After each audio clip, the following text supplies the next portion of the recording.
ओम शांति। पुस्तक पठन श्रीमद् भगवत गीता रहस्य। लेखक ब्रह्मा कुमार सुधांशु शेखर मिश्र। त्रयोदश अध्याय क्षेत्र क्षेत्रज्ञ विभाग योग। क्षेत्र और क्षेत्रज्ञर विभाग। आत्मार धारण शक्ति को धृति कहुए। गीतारे यार सात्विकी राजसी और तामसी ଏହି ଗୁଣତ୍ରୟ ଅନୁସାରେ ତିନୋଟି ପ୍ରଭେଦ କରାଯାଇଛି। ଯାହାର ଧୃତି ସାତ୍ୱିକ ଗୁଣ ଦ୍ୱାରା ପ୍ରଭାବିତ, ତା ମଧ୍ୟରେ ଦୈବୀ ଗୁଣର ସଞ୍ଚାର ହୁଏ। ଅଜ୍ଞାନତା ହେତୁ ଆତ୍ମା ଯେତେବେଳେ ଦେହ ସହିତ ସମ୍ବନ୍ଧ ସ୍ଥାପନ କରେ, ସେତେବେଳେ ତା ମଧ୍ୟରେ ଇଚ୍ଛା, ଦ୍ୱେଷ, ସୁଖ, ଦୁଃଖ ପ୍ରଭୃତି ବିଭିନ୍ନ ବିକାର ଉତ୍ପନ୍ନ ହୁଏ। କିନ୍ତୁ ଆତ୍ମା ମୂଳତଃ ବିକାର ଶୂନ୍ୟ। ଆତ୍ମବିସ୍ମୃତି ଓ ଦୈହିକ ସ୍ୱୀକୃତି ହିଁ ବିକାରର ମୂଳ କାରଣ।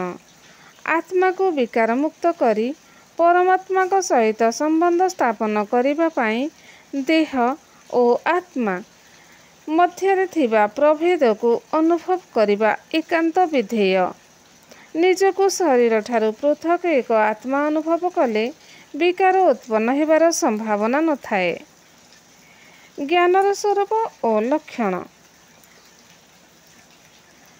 ଅମାନିତ୍ୱମଦମ୍ଭିତ୍ୱମ୍ ମହିଷାଂ କ୍ଷାନ୍ତିରାଜର୍ବମ୍ ଆଚାର୍ଯ୍योपासनं ଶୌଚमात्मविनिग्रहः इन्द्रियार्थेषु वैराग्यं मनहङ्कार एव च जन्म मृत्यु जरा व्याधि दुःख दोषानुदर्शनम् असक्तिरनभिष्वङ्गः पुत्रदार गृहादिषु नित्यं च समचित्तत्वं मिष्टानिष्टोपपत्तिषु मयि चानन्ययोगेन भक्तिरव्यभिचारिणी विविक्तदेशसेवित्वं मरतीर्जन संसदि अध्यात्मज्ञानानित्यत्वं तत्त्वज्ञानार्थदर्शनम् एतज्ज्ञानमिति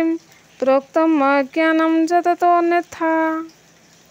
अर्थ अभिमान शून्यता, अदाम्भिकता, अहिंसा, क्षमा, सरलता, ज्ञानी मानक यथोचित सम्मान, शुद्धता, स्थिरता, आत्मसंयम, इंद्रिय मानक विषय वैराग हेबा, अहंकार न हेबा, जन्म मृत्यु वृद्धावस्था और व्याधि बारंबार दुख रूपक दोष दर्शन करिबा, आसक्ति रहित हेबा, पुत्र स्त्री गृहादि एकात्म भाव न हेबा, अनुकूल और प्रतिकूल परिस्थिति रे चित्त नित्य स्थिर रहिबा, अनन्य जोग द्वारा मो प्रति अव्यभिचारिणी भक्ति जात हेबा, एकांत वास करिबार स्वभाव हेबा, जन समुदाय रे प्रीति न हेबा, आध्यात्म ज्ञान रे नित्य निरंतर स्थित हेबा, तत्वज्ञानर अर्थ स्वरूप परमात्मा को केवल देखिबा, एही सब को ज्ञान कुहाଯାଇଛି। एहार विपरीत हेउछि अज्ञान। व्याख्या। एही अध्याय रे द्वितीय श्लोक रे परमात्मा क्षेत्र क्षेत्रज्ञ विषयक ज्ञान को यथार्थ ज्ञान बोली मत व्यक्त करथिले।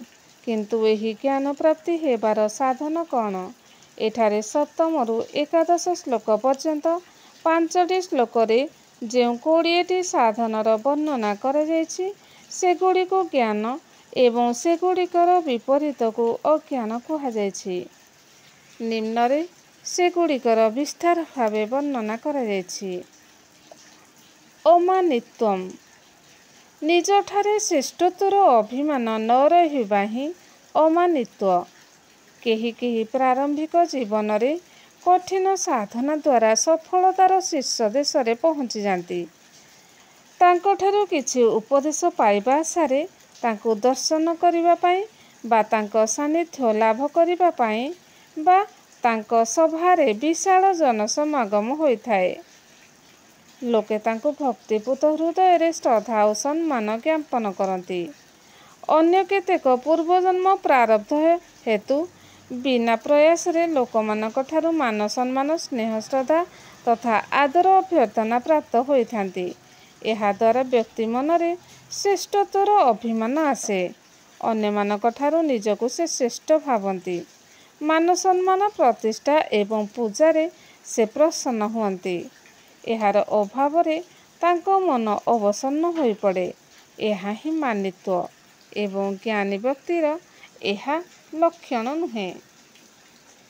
ଜ୍ଞାନୀ ବ୍ୟକ୍ତି ସର୍ବଦା ଅମାନି ହୋଇଥାନ୍ତି। ସେ ସମସ୍ତଙ୍କୁ ସମାନ ଭାବରେ ସମ୍ମାନ କରନ୍ତି ଅଥଚ ତାଙ୍କ ମଧ୍ୟରେ ସମ୍ମାନ ପାଇବାର ଲେଶ ମାତ୍ର ଇଚ୍ଛା ନଥାଏ। ସଭି ମାନ ପଦ ଆପୁ ଅମାନି ଅଦମ୍ଭିତ୍ୱମ୍। ସ୍ୱାର୍ଥ ସାଧନ ପାଇଁ ବା ମାନ ସମ୍ମାନ ପ୍ରତିଷ୍ଠା ପ୍ରାପ୍ତି କାମନା ହେତୁ ଏବଂ ଲୋଭବଶତଃ ଅସତ୍ ଉପାୟରେ ଧନାଦି ପ୍ରାପ୍ତ ଅଭିଳାଷରେ ନିଜ ପାଖରେ ଯଥାଯୋଗ୍ୟ ଗୁଣ ବା ଯୋଗ୍ୟତା ନଥାଇ ମଧ୍ୟ ଲୋକ ଦେଖାଣିଆକୁ ସେ ସବୁର ବାହ୍ୟ ପ୍ରଦର୍ଶନ କରିବା ଦାମ୍ଭିକତା ଅଟେ। ଏହାର ସର୍ବଥା ଅଭାବର ନାମ ଅଦମ୍ଭିତ୍ୱ। ଏହା ଜ୍ଞାନ ଯୋଗ ମାର୍ଗରେ ଏକାନ୍ତ ଆବଶ୍ୟକ।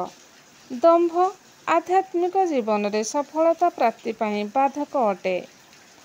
ଅଦମ୍ଭିତ୍ୱ ଗୁଣ ଜୀବନରେ ପୂର୍ଣ୍ଣ ରୂପରେ ଆସିଗଲେ ବ୍ୟକ୍ତି ଆନ୍ତରିକ ଭାବରେ ନିଜକୁ ଦିବ୍ୟ କରି ଗଢ଼ି ତୋଳିବାର ପ୍ରଯତ୍ନ କରେ।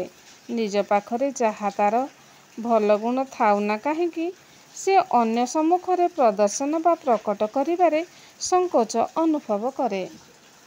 କ୍ରମଶଃ ଓମ୍ ଶାନ୍ତି।